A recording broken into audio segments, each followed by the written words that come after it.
Howdy, howdy. I thought I'd bring you guys some old stuff that actually some other people have been asking about. And since I couldn't find it on my channel, I'll just make another one. This is the police report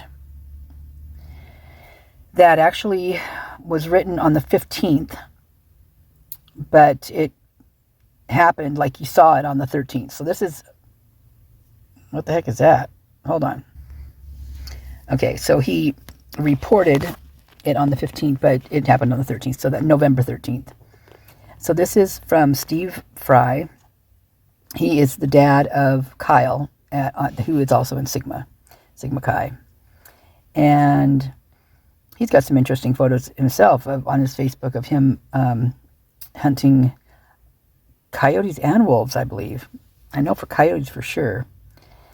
He's pretty proud of him standing there having one slumped over his shoulder. It's pretty yucky. But anyway, so I'm not going to read all the stuff, the address, all that kind of stuff. I'm just going to read like what it was and tell you how how the story went. So he's from Grangeville. Now, Steve, he used to be the coroner of Grangeville, but now Cody Funk is the coroner of Grangeville. And Steve works at, is it St. Marie's or it's a hospital over there, and he does something with organ donating type stuff, surgery type thingamajiggers. I haven't looked too deep into that one. Actually I did, but it was a long freaking time ago. And I dove into it because actually that area, that cop shop over there, has got them 2 or 3 years in a row the award for the most organs being donated. So kind of interesting to say the least. Oh boy. So I really need to take a nap. I've been working my butt off and I'm just so tired right now. It's like mid-afternoon and I'm just about ready to fall asleep. I didn't sleep very good last night though, but anyway, so it says circumstance. So Brzezinski is the one that took the call or whatever.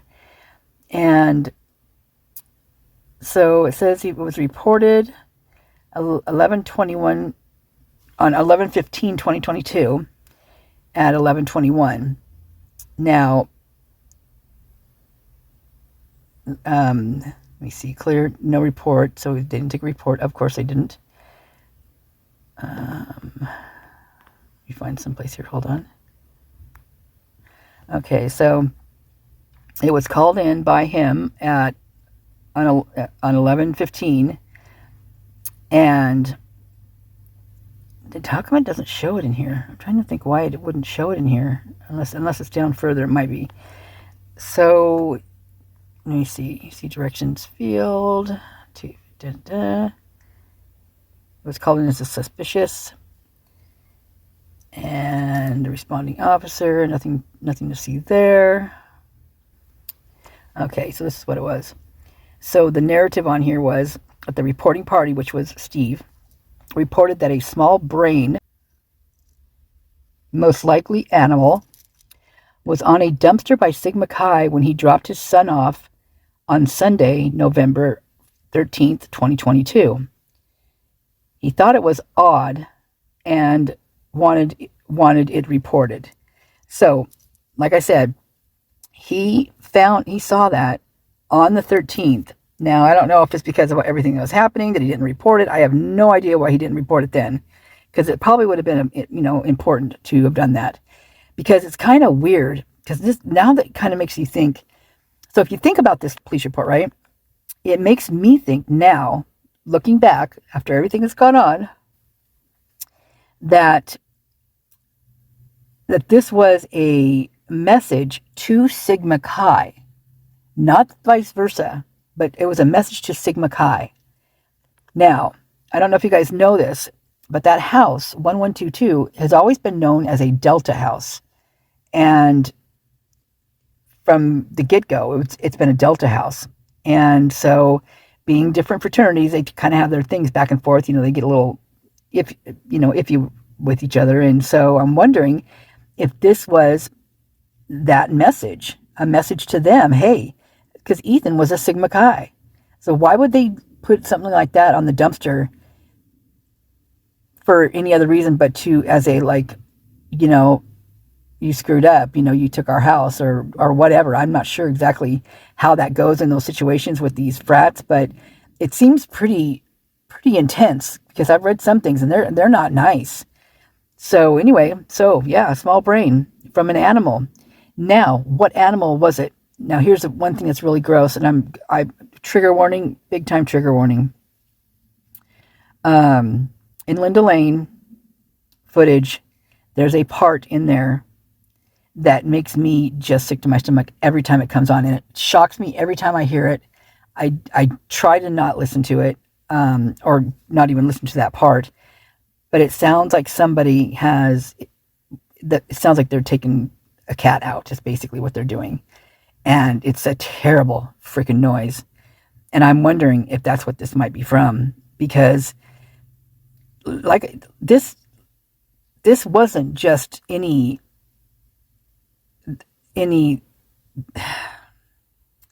random, like, oh, I'm just going to come over here and just do this to these people. No, this was thought out, in my opinion. And it was,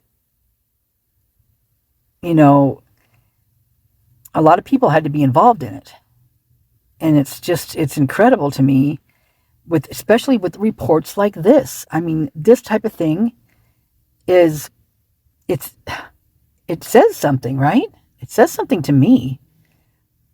So anyway, I just wanted to put this back out there because it's in one of my videos somewhere. I'm not sure. It's not by itself, but I couldn't find it. So anyway, that's my story and I'm sticking to it. This is his story and it's on paper. So this is the story of the brain, the small brain, most likely animal.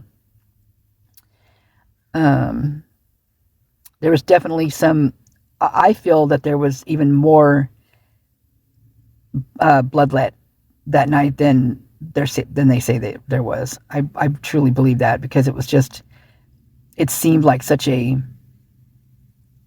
out of control, just literally no bars hold or whatever. Basically what Wilson, he said, like when he calls it no quarter November, there's that day, November, he says that's when I tell people, just let your freak flags, sorry to say, freak flags fly. I didn't think that was going to come out. And he says, I'm pretty nice. I'm really nice all year long. But then when it comes to November, I figured, if there's a month in there, I could just, let it all out. And when he says that, he says something like, he says, so beware, or, oh, how did he put that? Beware of the vehicles with the flags, flying. And, and then there's those frat boys with their sawed off canoe paddles. Those were his words, not mine. I didn't make those up. Those came from him. And the video is out there. It's still out there. It's the one where, I think it's the one where he's got the fire burning, and it's the office one. I think it's one of the first ones I ever saw. Pretty sure that's the one. Anyway, I was like, wow, I can't even believe he said that. But he did. And he's, he's known for that. So it's not like it's any surprise to any of us. I don't think to any of us. Anyway, so here's the brain story. That's it. I'm working on stuff right now, you guys. I've got so many different things I want to put out. But it's like every single time I want to put something out, there's another piece to the story that comes in. And I'm like, what the heck? I don't even know if I can make a video this long. So I'm doing them in little bits and pieces, because I think that's the only way I'm going to get them out, because I'm it may not look like I'm a perfectionist with this stuff, but I really don't want to, I really kind of am in my own way. So I fall back when there's something else that comes back, when I can't put it in that video or do this or do that. I'm just like, it drives me nuts. So I guess I'm just going to have to I don't like that term, bite the bullet, but eat the watermelon. I don't know. Why did that pop into my head? I don't even know where that came from. That was weird. Oh my God. Now all I can picture is watermelon now. Oh my God. Okay. Now I want watermelon. All right. Anyway, love you guys. I'll be talking to you soon. Bye.